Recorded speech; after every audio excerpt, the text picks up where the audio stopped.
கனகராஜ் நான் போயிட்டு வரேன். பிரியதர்ஷன், நான் உங்கள்கிட்ட வர ரொம்ப முக்கியமான ஒரு கேள்வி எழுப்பியிருக்கேன். அவங்க என்ன கேட்கறாங்க, அரசியலமைப்பு சட்டம் உருவாக்கப்பட்ட பொழுது காங்கிரஸ் தான் ஆட்சியில் இருந்தீங்க, அப்போ நீங்க as soon as possibleன்றதை விட்டுட்டீங்க. இப்ப சரி, ஓகே, நீண்ட காலம் இந்தியாவை ஆட்சி செய்தது காங்கிரஸ் கட்சி, திமுக உங்களுடைய கூட்டணியில் அங்கம் பல ஆண்டுகள் அங்கம் வச்சிருக்காங்க. அப்பெல்லாம் நிறைவேற்றாம இப்போ ஆளுநர் பதவி மேல நீங்க குறி வச்சு பேசுறதுன்றது அரசியல் சாயம் பூசுறதுன்னு சரியான்றாங்க. இல்லைங்க. சரி, இப்போ கவர்னர்ஸ்னுடைய ரோல் பார்த்தீங்கன்னா, முன்னாடி அவங்க பாலிடிக்ஸில் பேரலல் கவர்மெண்ட்டை நடத்த மாட்டாங்க. இப்போ நீங்கள் உதாரணத்துக்கு நம்ம RSS Ravi, sorry RN Ravi அவர்கள், சாரி சார், சாரி, நீங்க தெரிஞ்சுதான் இல்ல தெரியும். மைனாரிட்டி கான்ஸ்டிடியூஷன் போஸ்ட்ல இருக்காரு. சரிங்க, பேசலாம் இருங்க. கான்ஸ்டிடியூஷனை அவர் மதிக்கிறதே கிடையாது. நான் இப்போ என்ன சொல்றேன்னா, மத்திய மைனாரிட்டி பாஜக அரசாங்கம் இன்றைக்கு ஆளுநர் RN ரவி அவர்களுடைய ரோலை பார்த்தீங்கன்னா, நீங்கள் அவர் அப்பாயின்மெண்ட் எடுத்துக்கங்க. அப்பாயின்மெண்ட்ல இருந்து இன்னைக்கு ஏன் அந்த டிஃப்ரென்ஸ்? இன்னைக்கு கவர்மெண்ட் எல்லா ஸ்டேட் கவர்மெண்ட்டும் அப்போஸ் பண்ணுறாங்கன்னா, அவர் நடுநிலைமை தவறாரு, கான்ஸ்டியூஷனை மிஸ்யூஸ் பண்ணுறாரு. கவுன்சில் ஆஃப் மினிஸ்டர்ஸில் அட்வைஸ் பிரகாரம் எலெக்டட் பாடி ஒரு முதலமைச்சர் அந்த மாநிலத்தை ஆட்சி செய்கின்றார். அந்த ஆட்சியில் ஒரே ஒரு கேள்விதான், நான் கேட்டுறேன். இது கூட இந்திய அரசியலமைப்பு சட்டம் உருவாக்கப்பட்ட பொழுது அம்பேத்கர் அதை சமர்ப்பிக்கிற பொழுது காங்கிரஸ் தானே இருந்துச்சு. ஆமாங்க. அப்போ அது ஒரு பிரிட்டிஷோட ஒரு நீட்சியா தானே பார்த்தாங்க, பிரிட்டிஷ் கவர்மெண்டோட ஒரு நீட்சியா பார்த்தாங்க, போஸ்டா பார்த்தாங்க. ஆமா, அதுல வரையறுக்கிறதுல என்ன சிக்கல் ஒண்ணுமே ப்ராப்ளம் இல்லைங்க. இப்போ கூட we are ready, this is the high time. நான் அதை தான் சொல்ல வரேன். நீங்க ஒரு நிமிஷத்துல நான் சொல்லி முடிச்சிருவேன். ஏன் இப்போ நம்ம வரையறுக்கணும் அப்படின்னு வரோன்னா, எல்லா சட்டத்திலையும் யூஸ் அண்ட் அபியூஸ் பார்க்கணும். as far as governor role is concerned, abuse அதிகமாக இருக்குது. ஃபார் எக்ஸாம்பிள், தமிழ்நாடு மட்டுமே நீங்கள் எடுத்துக்கங்க. இப்போ RN ரவி அவர்கள் வந்த பிறகு, ஆளுநர் வந்த பிறகு பல மசோதாக்களை பெண்டிங் வச்சார். சரி, அது அவருக்கு ஆர்டிகல் 200 பவர்ஸ் இருக்குது. அதுவே as soon as possible கிடையாது. அவர் ரிவர்ட் பண்ணணும், இல்லை அது மேலே ஒரு முடிவு எடுக்கணும், இல்லை அமெண்ட்மெண்ட்டுக்கு அனுப்பணும், அப்படி இல்லை பிரசிடென்ட் அசென்ட்டுக்கு அனுப்பணும். இதில் எதுவுமே அவர் செய்கிறது கிடையாது. ஆர்டிகல் 200 பொறுத்தவரையிலும் அவர் மதிக்கிறதே இல்லை, மதிக்கல. ஆர்டிகல் 200 அவர் மதிக்கல. அடுத்த இது பார்த்தீங்கன்னா, இன்னைக்கு RN ரவி அவர்கள் எப்போ ஆளுநராக தமிழகத்துக்கு வந்தாரோ அப்போவே அவர் போய் முதல்ல அந்த மதவாதம் என்ற ஆதீனங்களை போய் சந்திக்கிறார். அது தவறு. அடுத்தது பேரலல் கவர்மெண்ட் நடத்துறாரு, அது தவறு. அடுத்தது பேரலல் எதிர்கட்சியாக இருக்காரு, அது தவறு. நாலாவது பிஜேபி கட்சியினுடைய டிஃபேக்டோ தலைவராகவே மாறுறாரு. இதெல்லாம் ஒரு நிமிஷம். இந்த 4 ரோல்லையும் இப்ப இவர் எடுத்துக்கிறார், கவர்மெண்ட்டை ரன் பண்றாரு, எதிர்கட்சியாகவும் செயல்படுத்துறாரு. அடுத்தது பிஜேபி கட்சியினுடைய தலைவராக செயல்படுறாரு. இப்ப நீங்க பாத்தீங்கன்னா, விசிஏ கல்வியை வச்சுக்கிட்டு, கல்விக்கு இன்னைக்கு ஆளுநர் தான் விசி அப்பாயின்மெண்ட் எல்லாம் பண்ணணும். விசி அப்பாயின்மெண்ட்லயும் மிஸ்யூஸ் பண்றாரு. இவருடைய ரோல்ல இவர் என்ன பண்ணணும்? எதுவுமே செய்யல. இந்த இடத்துல ஒரே ஒரு கேள்வி. இப்போ இந்த ஆளுநர் மசோதாவுக்குள்ள கிடப்புல வச்சிருக்காரு, அது மேல எந்த முடிவு எடுக்கலன்னு நீதிமன்றத்தை நாடுறோம். இப்போ ஆளுநருக்கான அதிகாரம் என்னன்றத பேரறிவாளன் பஞ்சாபுடைய பட்ஜெட் தாக்கல் பண்ற பல அம்சங்களை சொல்லிட்டாங்க இல்லையா? இப்போ நீதிமன்றத்தின் மூலமாக ஆளுநர் சம்பந்தப்பட்ட விஷயத்துல என்ன தீர்வு காணப்படும், என்ன முடிவு கிடைக்கும்ன்ற ஒரு எதிர்பார்ப்பு. நான் என்ன சொல்றேன்னா, as far as removal of governor concern, article 156 கிளியரா இருக்கு. ஆர்டிகல் 156ல நீங்க இப்போ ஒரு கவர்னர் அவர் 5 ஆண்டுகள் முடிந்து விட்டா தானா போயிடணும். இல்ல மன்னிக்கணும், ஒரு குறுக்கீடு தான். இப்போ நீங்க கேட்டீங்க, இல்ல எனக்கு புரியுது. ஆர்டிகல் 156ல நீங்க சொல்ற மாதிரி யாருக்கு அதிகாரம் இருக்கு? மக்களால் தேர்ந்தெடுக்கப்பட்ட அமைச்சரவைக்கு அதிகாரம் இருக்கு. அடுத்தது அவர்கள் சொல்லும் பொழுது அதை பண்பற்றணும் இருக்குது. இருங்க, நான் கேக்குறேன். இல்ல ஒரே நிமிஷம் உள்ள வாங்கிக்கங்க. நீங்க ஒன்னு கேட்டீங்க, ஒரு கேள்வி. அதாவது கவர்னருக்கும் ஜனாதிபதிக்கும் என்ன பவர் டிஃபரன்ஸ் இருக்குன்னு கேட்டீங்க. 72 ஆர்டிகல் 72 பொறுத்தவரையிலும் பிரசிடென்ட் பவர்ஸ் கவர்னர் ரோலை விட அதிகம். எப்படின்னா, டிஃபென்ஸ் இன்னைக்கு ராணுவ சம்பந்தப்பட்ட முடிவுகள் அது கவர்னர் எடுக்க முடியாது.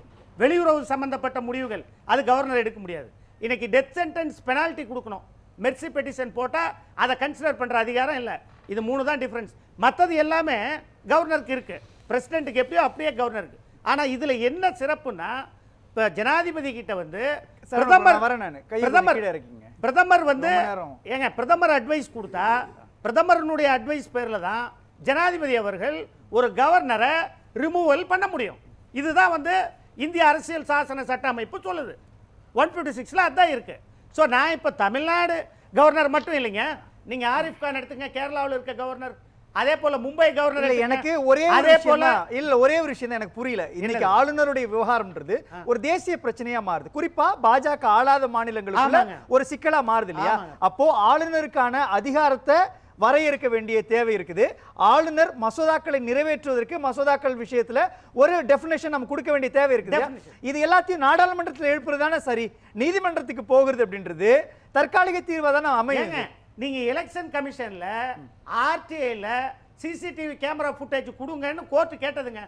உடனே செக்ஷன் 93ல எலெக்ஷன் கோட் ஆஃப் கான்டக்ட்ல இமிடியேட்டா ஒரு அமெண்ட்மெண்ட் கொண்டு வந்து இன்னைக்கு ஆர்டிஐல எலெக்ஷன் கமிஷன் எந்த விதமான ஆதாரங்களையும் சமர்ப்பிக்க தேவையில்லைன்னு முடிவு பண்ணிட்டாங்க. இப்போ நீங்க கொஞ்ச நேரத்துக்கு முன்னாடி பேசின நமது சகோதரர்கள் எல்லாம் சட்டம் வழக்கறிஞர்களை விட அதிகமாக அவர்களுடைய கருத்துக்கள் இருக்கு. நீங்க அந்த புள்ளியிலிருந்து பார்த்தீங்கன்னா இப்போ ஏதாவது எதிராக கொண்டு வந்துட்டா, இன்றைக்கு ஆளுநருக்கு எதிராக ஏதாவது கொண்டு வந்துட்டா உடனே நாடாளுமன்றத்தில் இன்றைக்கு அவர்களுக்கு பெரும்பான்மை இருக்கிறதுனால அந்த சட்ட மசோதாவை கொண்டு வந்துடுறாங்க. இன்னைக்கு அதான் நடக்குது. நீங்க தலைமை தேர்தல் அதிகாரி நியமனம் இல்ல கனகராஜ், நான் கேட்கறது தமிழ்நாட்டினுடைய சபாநாயகர் அப்பாவு சபாநாயகருடைய மாநாட்டுக்குள்ள போய் பேசினார் இல்லையா? ரொம்ப முக்கியமான ஒரு இடம் இல்லையா? அந்த இடத்துட்ட பாஜக அல்லாத இந்தியா கூட்டணியில் இருக்கக்கூடிய சபாநாயகர்கள் வந்திருப்பாங்கல்ல, அவங்க எல்லாம் ஒன்னா சேர்ந்து தமிழ்நாட்டினுடைய சபாநாயகர் அப்பாவுக்கு ஆதரவா நின்று வரையறுங்க, அவருக்கு வந்து as soon as possible சொல்லக்கூடாது, அவருக்கு நிர்ணயம் செய்யணும், கால அளவு உருவாக்குங்கன்னு ஒருமித்த குரலை எழுப்பியிருந்தோம்னா இவ்வளவு பிரச்சனை வந்திருக்காது இல்லையா? இப்போ இதை பொலிட்டிசைஸ் நாம தான் பண்றோமோ? பொலிட்டிசைஸ் நம்ம பண்ணலைங்க. இது இப்போ கட்டாய சூழ்நிலைக்கு அவர் எடுத்துட்டு போறாரு. இன்னெவிட்டபிள். இப்போ நீங்க தள்ளப்படுறோம். நீங்க பாலிடிக்ஸ் வந்து இப்போ தேவையில்லை. இப்போ மாண்புமிகு முதலமைச்சர் மு.க. ஸ்டாலின் அவர்களுக்கு இப்போ 1008 வேலை இருக்கு. தமிழக வளர்ச்சி திட்டங்கள் நலச்சட்டங்கள் எல்லாம் கொண்டு வந்து தீர்மானம் போடணும். அதையெல்லாம் நிறுத்துற மாதிரி தமிழக ஆளுநர் செய்யும் போது இப்ப தடையா இருக்கிறதுனால நம்ம வேற வழியே இல்லையே. எதை வந்து இப்ப வளர்ச்சி திட்டங்களுக்கு ஏற்படுத்துறாரு? நீங்க சொல்லி காங்கிரஸே சொல்லுது சார். நாங்களே சொல்றேங்க, ஆளுநர் வந்து இல்ல ஹை டைம் கோட் ஆஃப் அவங்களுக்கு வந்து ஒரு கோட் ஆஃப் கான்டக்ட் வேணும், கம்பல்சரி வேணும். ஒரு ஜட்ஜுக்கு இருங்க, ஒரு ஜட்ஜுக்கு இருக்கு, சுப்ரீம் கோர்ட் ஜட்ஜுக்கு இருக்கு, இருங்க ரொம்ப நேரம் ஒரு பிரதமருக்கு இருக்கு, எல்லாருக்கும் கோட் ஆஃப் கான்டக்ட் இருக்குங்க. இவருக்கும் ஒரு குறுக்கீடு உங்களுடைய அனுமதியோட இருங்க, நான் சொல்லி முடிச்சறேன். நான் என்ன சொல்ல வரேன், எனக்கு கூட ஒரு குறுக்கீடு தமிழ்நாடு எனக்கு கூட ஒரு குறுக்கீடு இருக்கு, இடைவெளிக்கு போகணும். ஏங்க இல்லங்க, இல்ல எல்லாத்துக்கும் குறுக்கீடுங்க. தமிழ்நாட்டுல ஒரே ஒருத்தர் குறுக்கீடுங்க, ஆர்.என். ரவி. அந்த குறுக்கீட்டை நம்ம கோடு போட்டு எடுத்துறணுங்க. உங்களுக்கு என்ன ஒரே ஒரு நிமிஷம்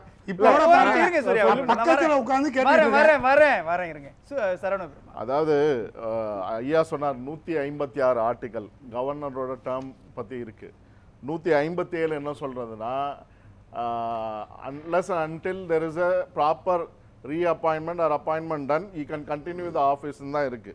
புரியுதுங்களா? ஆகையினால மத்திய அரசாங்கம் கொடுக்கல, ஜனாதிபதி பரிந்துரை பண்ணல. இன்னொரு பாயிண்ட், நீட் சம்பந்தமா சுப்பிரமணியம் அவர்கள் 13 ஆகஸ்ட் 2023 ஆர்.என். ரவி சொன்ன கமெண்ட்டுக்கு அவர் என்ன சொல்றாருன்னா, இந்த பில் வந்து ஜனாதிபதி வந்து யூனியன் மினிஸ்டர் ஆஃப் ஹோம் அஃபேர்ஸ்க்கு அனுப்பிச்சிட்டாங்க, அங்க வந்து கிளாரிபிகேஷன் வந்து தமிழ்நாடு கவர்மெண்ட் கேட்டிருக்காங்க. அப்ப தமிழ்நாடு கவர்மெண்ட் என்ன தூங்கிட்டு இருக்கான்னு தான் நான் கேட்கிறேன். இதே சுப்பிரமணியம் ஐயா அவர்கள் தான் சொல்றாரு, சுகாதாரத்துறை அமைச்சர் வந்து ஆகஸ்ட் 13 2023 சொல்றாரு. ஆர்.என். ரவியினுடைய அந்த கமெண்ட், நான் வந்து இதை வந்து தேசத்துக்கினுடைய பொதுவாக ஏற்கப்பட்ட நீட் தேர்வை நான் வந்து இங்க வந்து நிராகரிக்க மாட்டேன், அதை எக்ஸம் பண்ண அந்த பில்லை வந்து இது பண்ண மாட்டேன் அப்படின்னு சொல்றாரு. அதுக்கு வந்து சுப்பிரமணியம் ஐயா அவர்கள் வந்து இது பண்ண மாட்டேன். இல்ல புரியல, நீங்க சொல்றதே இந்த பில்லை வந்து நான் இது கையெழுத்திட மாட்டேன்னு சொல்றாரு. யார் சொல்றது? கவர்னர் சொல்றாருயா.